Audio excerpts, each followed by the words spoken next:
찬송가 200장 달고 오면 그 말씀 함께 찬양하겠습니다.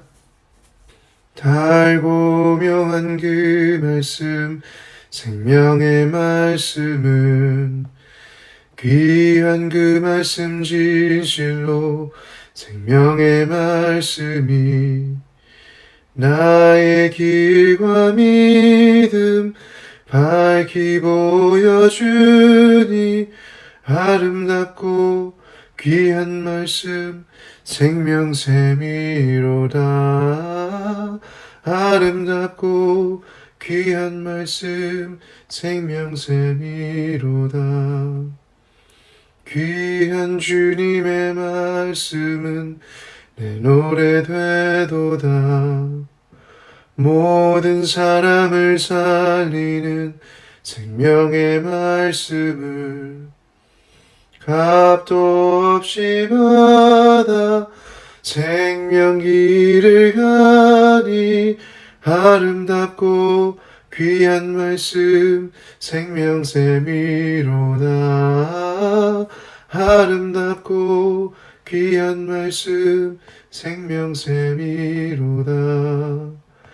널리 울리어 퍼지는 생명의 말씀은 마음의 용서와 평안을 골고루 주나니 다만 예수 말씀 듣고 복을 받는 아름답고 귀한 말씀 생명샘이로다. 아름답고 귀한 말씀 생명샘이로다. 네. 자, 잠깐 기도하겠습니다. 살아계신 하나님, 우리에게 하나님의 말씀인 성경을 허락해 주시고 그 성경 말씀을 통해 하나님을 알려주셔서 감사합니다.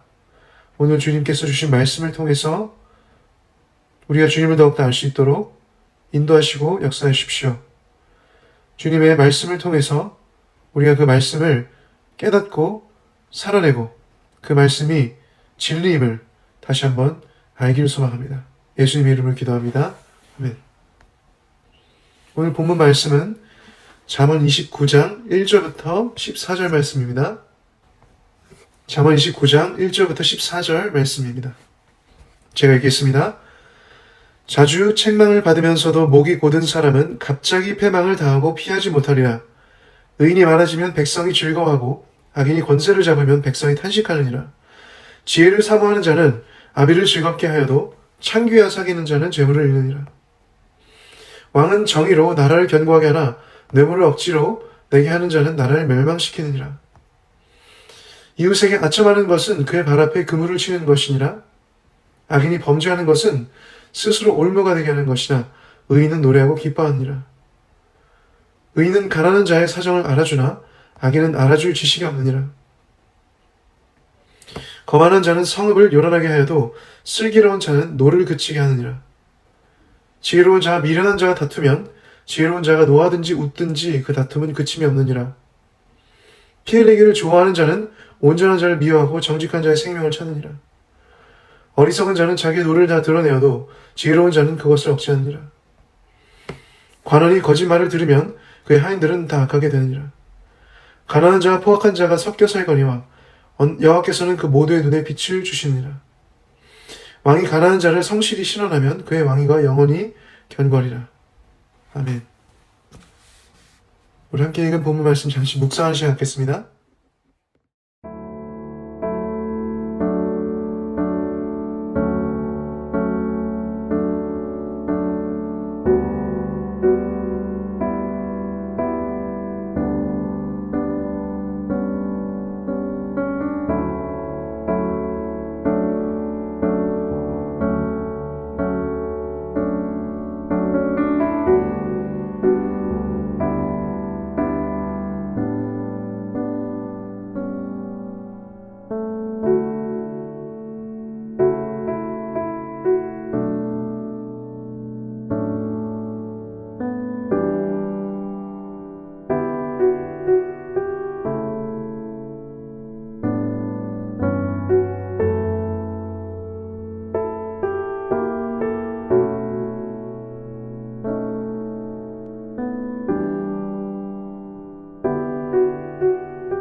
오늘 말씀은 왕 또는 지도자를 포함한 예수님을 믿음으로 하나님의 나라와 주권을 구현하고 세우는 모든 그리스도인들에게도 분명히 적용될 수 있는 가르침입니다.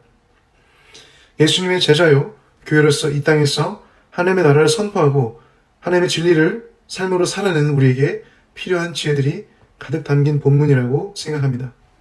먼저 1절 말씀처럼 자주 책망을 받으면서도 목이 곧은 사람, 곧 사람들 뿐에게만 아니라 하나님의 책망하심을 주기적으로 받으면서도 목이 고다 완고하고 듣지 않는 사람에게는 패망이 있습니다.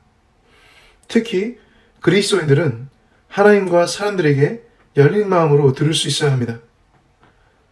하나님의 말씀과 사람의 권면들을 통해 자신의 부족함과 개선점을 듣고 배울 수 있음에도 완고한 마음과 자세로 듣고 자신을 고치지 못할 경우 그 사람은 자신의 실수와 부족함으로 실족하게 될 수 있습니다. 매일의 전쟁의 삶에서 승리하지 못하고 패망할 수 있는 것입니다. 사실 우리가 다 알겠지만 말할 것이 없는 사람에게는 하나님께서 그리고 사람들이 책망을 할 필요가 없습니다. 하나님을 향한 경외와 사람들에게 겸손함으로 우리가 만약 책망을 들을 때에는 듣고 수용하여서 자신을 개선할 수 있는 지혜가 필요합니다.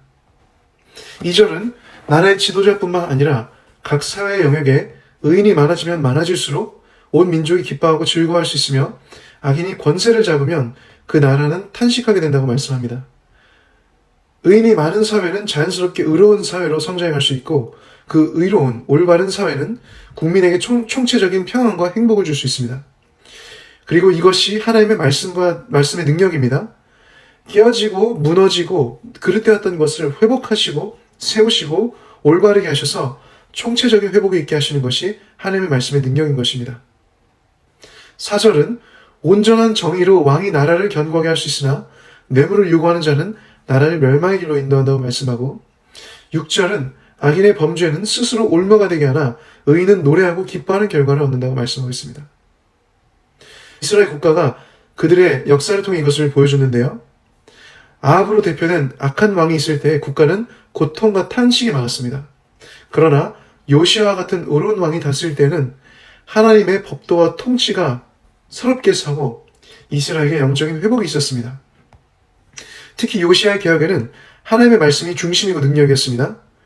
그가 개인적으로 그리고 왕으로서 의로운 자로서 의로운 통치, 의로운 삶을 가장 보여준 부분 중 하나는 하나님의 말씀을 보고 자신과 자신의 국가가 하나님의 말씀을 듣지 않았으며 그 말씀대로 실천하지 않았다는 것을 깨닫고 돌이켜 회개하는 것이었습니다.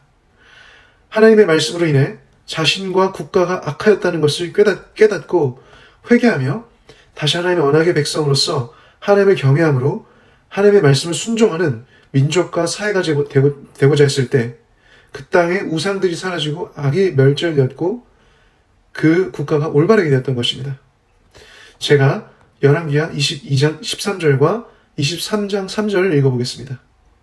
너희는 가서 나와 백성과 온 유다를 위하여 이 발견한 책의 말씀에 대하여 여호와께 물으라.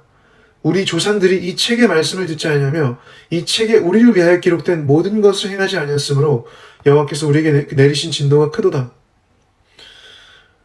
왕이 단 위에 서서 여호와 앞에서 언약을 세우되 마음을 다하고 뜻을 다하여 여호와께 순종하고 그의 계명과 법도와 율례를 지켜 이 책에 기록된 이 언약의 말씀을 다 이루게 하리라 하며 백성이 그 언약을 따르기로 하니라. 7절 말씀은 의인은 가난한 자를 돌볼 줄 아는 사람임을 이야기하고요. 본문에 또 8절 말씀은 슬기로운 자는 노를 그치게 함으로 평화를 이루는 사람임을 알려줍니다.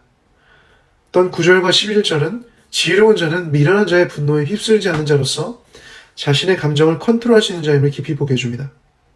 오늘 왕 또는 지혜자에게 주는 지혜를 통해서 이 가르침을 통해서 왕과 같은 제사장이 된 우리 그리스도인으로서 나의 삶이 다른 자들에게 어떤 영향을 줄 수 있는지 인지하고 내가 속한 사회와 국가의 정의와 온전함을 위해서 국가의 법을 지키고 또 하나님의 말씀을 순종함으로 하나님의 의와 하나님의 통치를 세워가야 함을 깨닫기 소망합니다.